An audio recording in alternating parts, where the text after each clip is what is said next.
percibe ese tenor de traspaso de antorcha, de relevo de guardia, de decir hasta acá llegó mi tarea, ahora te toca continuar a vos. Pero esta sensación se enfatiza mucho más en el último capítulo. Y es un capítulo que está cargado de emociones muy profundas, de un hombre que se da sinceramente hacia su discípulo, le da los últimos consejos más sabios que puede darle, que expresa, consciente o inconscientemente, incluso algunos sentimientos muy fuertes que está transitando en este periodo que, como ya sabemos, estaba encarcelado, padeciendo varias dificultades y posiblemente pronto a ser ejecutado, tal vez en días o en semanas. Y así es que nos toca ver el capítulo 4, versículos 1 al 5, en donde Pablo empieza con esta despedida y este traspaso y este relevo. Y lo hace comenzando con un juramento que antepone a Timoteo para comprometerlo. Y vamos a leerlo, está en el versículo 1. Dice: te encarezco delante de Dios y del Señor Jesucristo, que juzgará a los vivos y a los muertos en su manifestación y en su reino. Pablo va a encomendar algunas cosas a Timoteo, pero antes de hacerlo, comienza encareciéndole delante de Dios la tarea que le va a encomendar. Y esta fórmula que usa Pablo nos recuerda un poquito a cuando una persona se presenta delante de un tribunal, delante de un juez, un testigo que va a declarar y se lo pone bajo juramento para que diga la verdad y únicamente la verdad. Y Pablo le está diciendo esto a Timoteo: mira, te pongo a Dios de testigo y delante de Dios vas a prometer lo que te voy a pedir a continuación. Y no es cualquier Dios, dice al Señor Jesucristo, que juzgará a los vivos y a los muertos. Esta era una fórmula bastante habitual, la vemos en la carta a Pedro, vemos en Hechos también que se habla de Dios que juzgará a los vivos y a los muertos. Tal vez era una expresión común entre los primeros creyentes que tenían ya esta esperanza de un juicio futuro, esta creencia en un juicio venidero.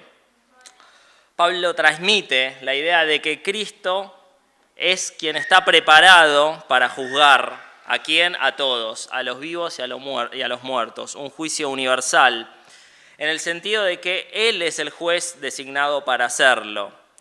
Y esto lo vemos constantemente en la Biblia, lo vemos en el Antiguo Testamento, en el Salmo 110, en donde el rey davídico prometido sería aquel que juzgaría entre las naciones. Obviamente sabemos que ese rey davídico es Cristo. En Juan 5:22 leemos: porque ni aun el Padre juzga a nadie, esto lo dice Jesús, sino que todo juicio se lo ha confiado al Hijo. Se nos habla de que el Hijo es quien va a juzgar todas las cosas y a todas las personas. En Hechos 17:31 leemos: por cuanto ha establecido un día en el cual juzgará al mundo con justicia, por aquel varón a quien designó, dando fe a todos con haberle levantado de los muertos. Pablo habla frente a los atenienses allí y les dice que Dios va a juzgar a todos por medio de aquel varón al cual designó, Cristo, y por eso era necesario que se arrepintieran de sus pecados.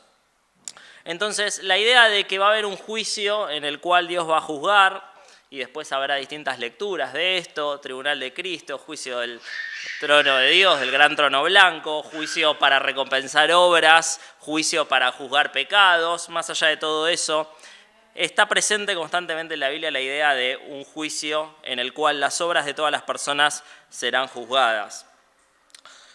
Y este juicio es llevado a cabo por medio de Jesucristo. El creyente es llamado y será llamado a dar cuentas delante de este juez por sus obras de servicio. En 1 Corintios capítulo 3, el apóstol Pablo dice: y si sobre este fundamento, es decir, la persona de Cristo, alguno edificare oro, plata, piedras preciosas, madera, heno, hojarasca, es decir, cosas de mucho valor, cosas de ningún valor, la obra de cada uno se hará manifiesta, porque el día la declarará, pues por el fuego será revelada, y la obra de cada uno, cual sea, el fuego la probará. Si permaneciere la obra de alguno que sobreedificó, recibirá recompensa. Si la obra de alguno se quemare, él sufrirá pérdida, si bien él mismo será salvo, aunque así como por fuego. Pablo habla de un juicio hacia los creyentes que no juzgan las obras pecaminosas para condenar al creyente, porque no hay condenación para aquel que está en Cristo Jesús, sino un juicio para recompensa por las buenas obras, legítimas obras de servicio a Dios, que se comparan con piedras preciosas, en desmedro de aquellas obras que por distintas razones no son válidas delante de Dios, no fueron auténticas obras de servicio. En este pasaje Pablo le está haciendo ver a Timoteo la importancia que tiene el ministerio. El ministerio es como piedras preciosas, el ministerio es como oro, es como metales preciosos, tomando una comparación en cuanto a su valor. Y particularmente va a enfatizar que el ministerio de la palabra, en todas sus formas, no solamente predicar en un púlpito, es de suma importancia. El ministerio no es algo que se pueda tomar a la ligera, porque algún día cada uno de nosotros va a estar delante de Dios y va a rendir cuentas y va a comparecer frente a Él por las cosas que hicimos, y Él va a juzgar nuestras obras. No las va a juzgar por sus resultados, porque nosotros no somos dueños de los resultados de la obra. Nosotros plantamos, otro riega, pero el crecimiento lo da Dios. Dios no va a juzgar los resultados, Dios va a juzgar las motivaciones, Dios va a juzgar la fidelidad con la cual ejercimos el servicio y ejercimos el ministerio. Y Pablo le está recordando a Timoteo esto: antes de que yo te encargue el ministerio que yo por mi próxima ejecución ya no puedo desempeñar, que yo porque ya acabé la carrera ya no tengo el rol de desempeñar, y vos sí tenés que seguir con eso, quiero que recuerdes que lo tenés que hacer delante de Dios, que va a juzgar a los vivos y a los muertos. Entonces Pablo pone ante Timoteo esta gran responsabilidad, este gran compromiso. Tené en cuenta que lo que vas a hacer, que lo que te encomiendo, que lo que te encarezco que hagas, lo haces delante de Dios, que mira todas las cosas y juzgará todas las cosas. En este primer versículo hay además algunos pequeños aspectos doctrinales que se enseñan a lo largo de toda la Biblia y que podemos mencionar muy brevemente, que Pablo los alude, los da por sentado. En primer lugar, que el Hijo y el Padre son iguales en estatus. Los teólogos, tomando el lenguaje de la filosofía, dirían en sustancia, son iguales. ¿Por qué? ¿Cómo lo sabemos eso? Porque Pablo iguala en un mismo nivel al Padre y al Hijo, delante de Dios y del Señor Jesucristo. No hay diferencia. Ambos tienen la misma autoridad. Estas fórmulas muchas otras veces las vemos añadiendo también al Espíritu Santo, lo cual nos habla de una trinidad de 3 personas con una misma sustancia. Otra cuestión interesante que menciona en este primer versículo Pablo es la esperanza en una resurrección escatológica, una resurrección hacia el final de los tiempos. El ser humano no fue creado para habitar como un alma independiente de un cuerpo, sino como una unidad, cuerpo y alma, y así es como vamos a vivir eternamente, aquellos que se salvan y aquellos que se pierden. Esta idea estaba muy arraigada en el judaísmo del Segundo Templo, es decir, en el judaísmo que estaba en vigencia en las épocas de Jesús y en el primer siglo, y el Nuevo Testamento lo ratifica, esto es así, habrá una resurrección. Pablo lo enseña claramente a los corintios, Apocalipsis incluso lo menciona, que el mar dará a sus muertos antes de aquel gran juicio. Aquellos que murieron, ya sea en Cristo o sin Cristo, resucitarán para participar del juicio de Dios. Y otra enseñanza que se puede ver en este primer versículo es la esperanza en la manifestación o la revelación o la epifanía de Cristo. Es decir, que Él se dará a conocer de una forma visible. Allí lo vemos cuando habla de manifestación en su reino. La palabra literal que usa es epifanía, algo que se da a conocer, algo que estaba oculto pero que de repente se hace visible. Y la gran esperanza cristiana es que Cristo finalmente intervendrá, se hará visible cuando se consuma su reino. Su reino ya está vigente, su reino ya fue inaugurado. Jesús le dijo a los discípulos, el reino de Dios está entre ustedes. Les dijo también, el reino de Dios se ha acercado. el reino está inaugurado, pero aún no está consumado. Y esa consumación es la esperanza de cada uno de nosotros y se va a dar cuando Cristo se revele. Entonces, en el primer versículo, Pablo plantea un juramento. Esa palabra puede que a algunos no les guste, pero es la mejor que encontré. Un juramento en el cual encarece a Timoteo para que entienda la importancia de la tarea. Dice Pérez Millos: el siervo de Dios debe vivir a la luz de la venida del Señor. El reino en sus expresiones futuras están determinadas por Dios, quien ha colocado a su Hijo como el Rey.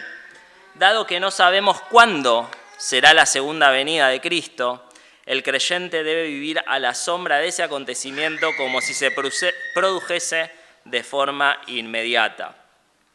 ¿De qué manera esta realidad de la inminencia del retorno de Cristo, de la epifanía de Cristo y de la consumación de su reino impacta a nuestro ministerio?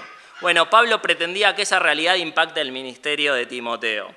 Pablo compromete a Timoteo a que viva sirviendo, ministrando, que es lo que significa la palabra ministrar, servir, de una manera coherente con esa expectativa del inminente retorno de Cristo.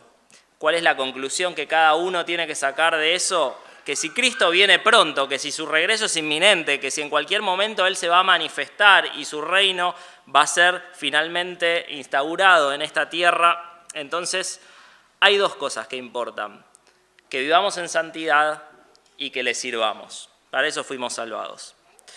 En segundo lugar, Pablo le detalla a Timoteo cuál es la tarea que tiene que realizar y para la cual le encareció que tenga en cuenta el juicio futuro, y eso está en el versículo 2.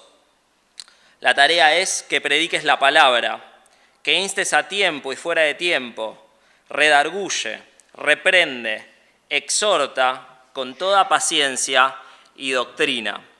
La tarea, podríamos decir, es multifacética, aunque pareciera tener una base en el ministerio de la palabra. Le da una gran importancia a la predicación de la palabra, pero hay muchos aspectos que implican esta tarea. Y lo sintetiza con 5 imperativos, 5 órdenes que Pablo le da a Timoteo. En primer lugar, le manda a predicar precisamente la palabra.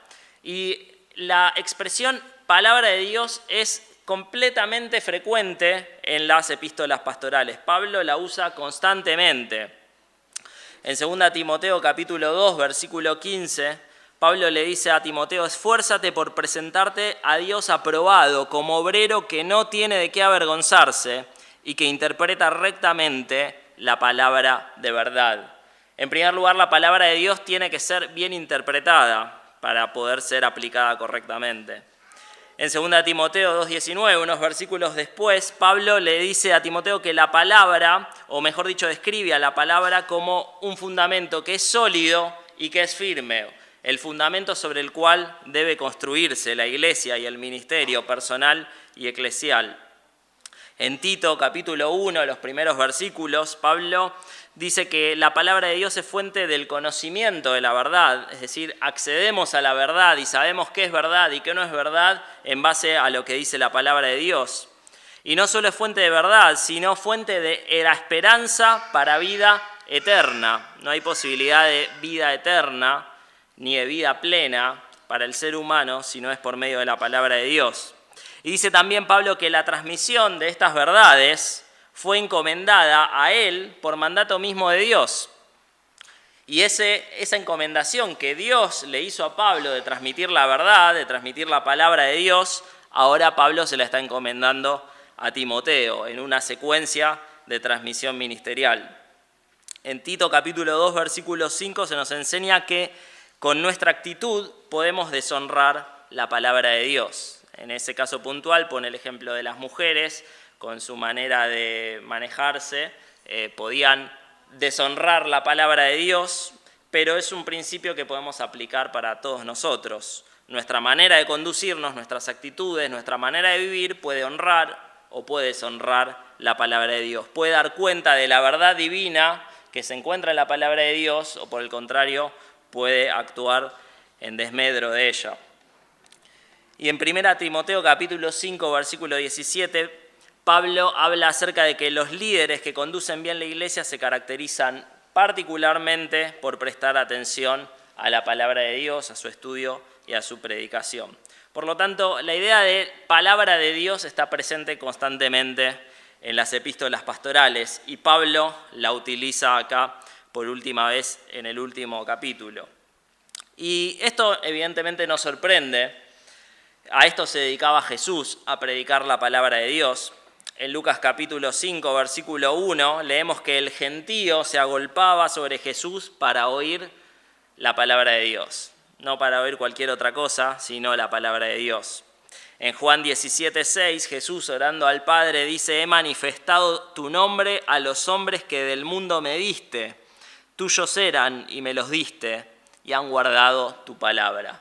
El ministerio de Jesús de enseñanza de la palabra de Dios produjo como resultado que los creyentes guarden la palabra.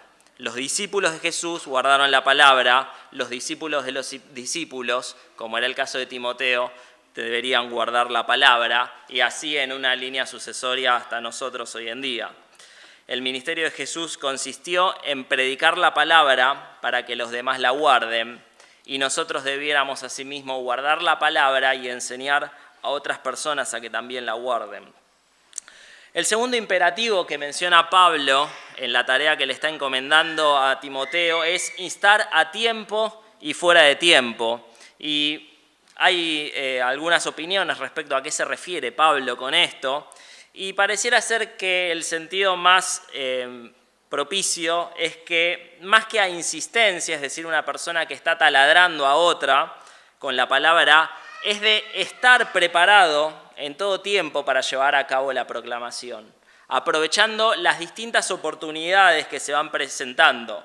En otras palabras, no se trata de ser inoportunos con la predicación de la palabra, sino aprovechar cada una de las oportunidades que se nos presentan para cumplir fielmente con el ministerio. Jesús aprovechaba situaciones cotidianas para dar enseñanzas, cualquier suceso agrícola, social, que ocurriera delante de sus ojos y de los discípulos, Jesús lo utilizaba para aplicar la enseñanza de la palabra. Y del mismo modo nosotros debiéramos estar prestos y expectantes a entender cómo en las situaciones cotidianas que se nos presentan en la vida a nosotros y las personas que están alrededor nuestro, la providencia de Dios se está manifestando y la voluntad de Dios se está dando a conocer. Debiéramos tratar de estar constantemente procurando interpretar todo lo que ocurre a la luz de la palabra. Vemos incluso que Pablo, cada oportunidad que tenía, presentaba la palabra y enseñaba acerca de ella y de forma experimental y vivencial mostraba la palabra a aquellos que los rodeaban. Lo podemos ver, por ejemplo, en un calabozo, lo podemos ver, por ejemplo, en un naufragio. Eran situaciones que a Pablo lo instaban a predicar la palabra. El tercer imperativo que menciona Pablo es reprender. Reprender conforme a la palabra y únicamente según ella. La reprensión está subordinada a la palabra. Entonces, ¿quién debe ser reprendido? Aquel que se desvía de lo que dice la palabra, no aquel que nos parece que está haciendo algo que a nosotros no nos gusta. Aquel que se desvía a la palabra debe ser reprendido. Aquel que no se desvía no tiene necesidad de ser reprendido. ¿Y cómo debe ser reprendido? Debe ser reprendido con la palabra. No darle importancia a la equivocación de una persona, de un hermano que se desvió del camino correcto trazado por la palabra, no es una muestra de amor, no es una muestra de aceptación, es todo lo contrario, es una muestra de desinterés por su alma. No llamarle la atención con la palabra a una persona que está haciendo lo incorrecto de acuerdo a lo que la palabra misma enseña, está mal. Y Pablo y la Biblia en general nos llama a hacer lo contrario, particularmente en varias de las cartas de Pablo. Es tarea de los creyentes, entonces, llamarle la atención al hermano que se está equivocando, y eso es un acto de amor. En cuarto lugar, Pablo habla acerca de exhortar. La Reina Valera dice redarguye, pero la palabrita ahí es paracaleo, que normalmente es la que se traduce como exhortar. Tiene que ver con alentar a alguien. A veces se usa en el sentido de retar, pero más bien tiene que ver con el sentido de alentar a alguien, de darle aliento, ánimo, consuelo a una persona. Recuerden que la palabra paracletos, que tiene la misma raíz que era el verbo paracaleo, se usa en la Biblia para referirse a Jesús y al Espíritu Santo. Cuando Cristo dice que vendría un consolador como Él, está usando la palabra paracletos. Entonces, flor de tarea nos encomienda a Pablo, le encomienda a Timoteo y nos encomienda a nosotros, una tarea imposible de llevar a cabo si no es por el poder del Espíritu Santo. Confortar, animar, consolar. La palabra de Dios es el aliento para la vida cristiana y es tarea de cada uno de nosotros recordar a los que están pasando alguna dificultad las palabras de consuelo y de ánimo de Dios que Él nos dejó en las Escrituras. Ahora, hacia el final del versículo, Pablo plantea dos cualidades que tenemos que tener, o que en ese caso tenía que tener Timoteo a la hora de llevar a cabo estos imperativos, exhortar, reprender, etc. Pablo dice que tenía que hacerlo con toda paciencia y con toda doctrina. Ahora, son interesantes estas dos cualidades.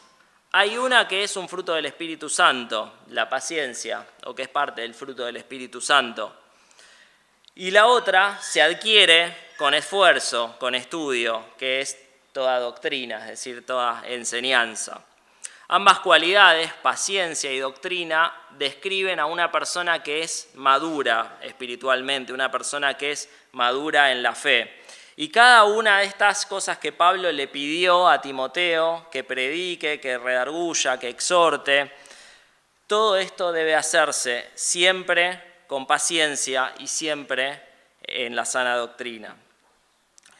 En los versículos 3 y 4, Pablo ahora le va a dar una advertencia a Timoteo, una advertencia que ya le dio varias veces. Pablo primero lo pone delante de Dios para que entienda la magnitud de la tarea, para que entienda que Dios va a juzgar sus obras. Pablo le da la tarea, le asigna la tarea, le comisiona la tarea, basada fundamentalmente en la palabra, y Pablo le va a dar una advertencia, versículo 3. Porque vendrá tiempo cuando no sufrirán la sana doctrina, sino que teniendo comezón de oír se amontonarán maestros conforme a sus propias concupiscencias, y apartarán de la verdad el oído y se volverán a las fábulas.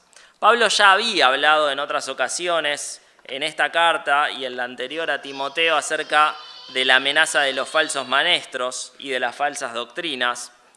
Y la verdad es que la iglesia, desde su mismo inicio hasta que el Señor venga a buscarla, siempre se enfrentó y siempre se va a enfrentar a estas problemáticas, falsos maestros y falsas doctrinas.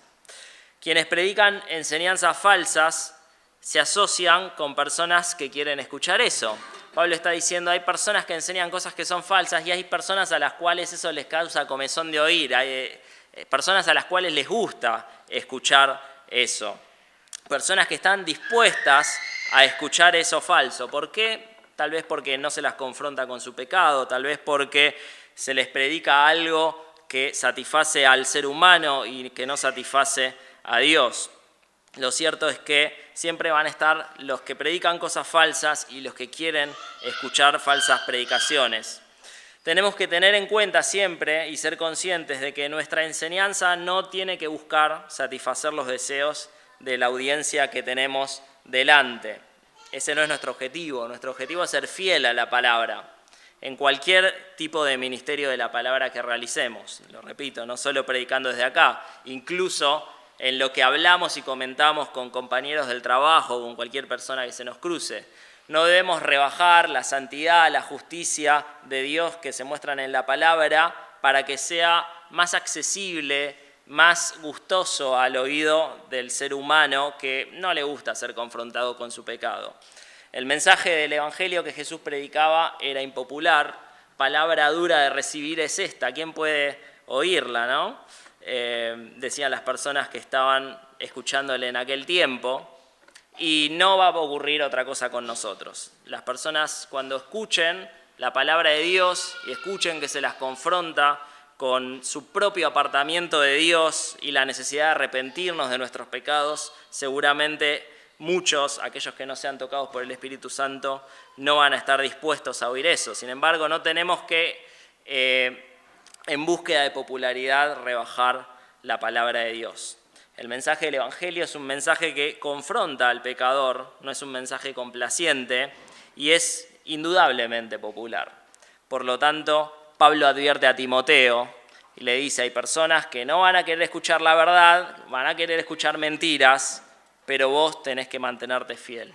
¿Por qué? Porque la obra que realizás, basada en la palabra, va a ser juzgada por el Dios que va a juzgar a los vivos y a los muertos. Y finalmente Pablo presenta algunos aspectos del carácter que debe tener Timoteo para llevar a cabo su ministerio. Y Pablo destaca 4 cualidades en el versículo 5. Dice, pero tú sé sobrio en todo, soporta las aflicciones, haz obra de evangelista, cumple tu ministerio. Pablo le habla de sobriedad. La idea de ser sobrio es de no dejarse controlar por ninguna cosa externa o ajena, y tal vez figuradamente se está refiriendo a que no pierda la cabeza, que siempre esté en sus cabales, que siempre esté cuerdo, que ninguna circunstancia lo haga salir de sus casillas. También habla de soportar aflicciones, y esto no quiere decir que tenemos que buscar el sufrimiento, sino tenemos que ser capaces de vivir con el sufrimiento cuando por causa del ministerio se presenta ante nosotros. Tenemos que estar dispuestos a aceptarlo como de parte de Dios, del mismo modo que Pablo aceptaba el aguijón en su carne. El siervo de Dios que predique sana enseñanza, dice un autor, en tiempos en que no haya interés por ella, debe estar dispuesto a sufrir dificultades. Y, mis queridos hermanos, en ningún tiempo hay interés por la sana doctrina, así que esto aplica para todos los creyentes en todos los tiempos. No se exhorta en este pasaje a buscar los sufrimientos. Pablo no está diciendo que seamos masoquistas, pero no tiene que haber quejas cuando esos sufrimientos vengan por causa del ministerio. A eso se está refiriendo Pablo, ser capaces de soportar el sufrimiento, las aflicciones. Y Pablo sabía de esto, lo estaba escribiendo desde una cárcel. En ningún momento, de hecho, Pablo busca en su carta dar lástima porque está en una cárcel, ni porque había sido azotado, ni porque había sufrido un naufragio, ni nada de eso. Pablo dice también que tiene que hacer obra de evangelista, es decir, que tiene que ser alguien que está presto y dispuesto a anunciar el evangelio, no solo con palabras, sino en todo lo que hacemos. Hay en las listas de dones un don de evangelista particular, pero pareciera haber la sensación de que todo creyente, más allá de aquel que específicamente tiene un don para evangelizar, debe ser una persona que refleje el evangelio de Cristo. Y finalmente Pablo le dice que tiene que cumplir el ministerio. Da la sensación, nos habla de un servicio que nos es encomendado a cada uno de nosotros y que es nuestra responsabilidad llevarlo a cabo para la edificación del cuerpo de Cristo. Cumple tu ministerio, ese posesivo que hay ahí, ¿no? Es tuyo, lo tenés que cumplir vos. Si es tuyo, lo tenés que hacer vos. Bueno, nos da la idea de que Dios nos encomienda algo a nosotros y somos nosotros quienes deben cumplirlo. Repito, la palabra ministerio significa servicio, ni más ni menos. Algunas conclusiones, entonces, en base a estos 5 versículos. Como pudimos ver claramente, estas palabras de Pablo están estrechamente ligadas al ejercicio del servicio, del ministerio.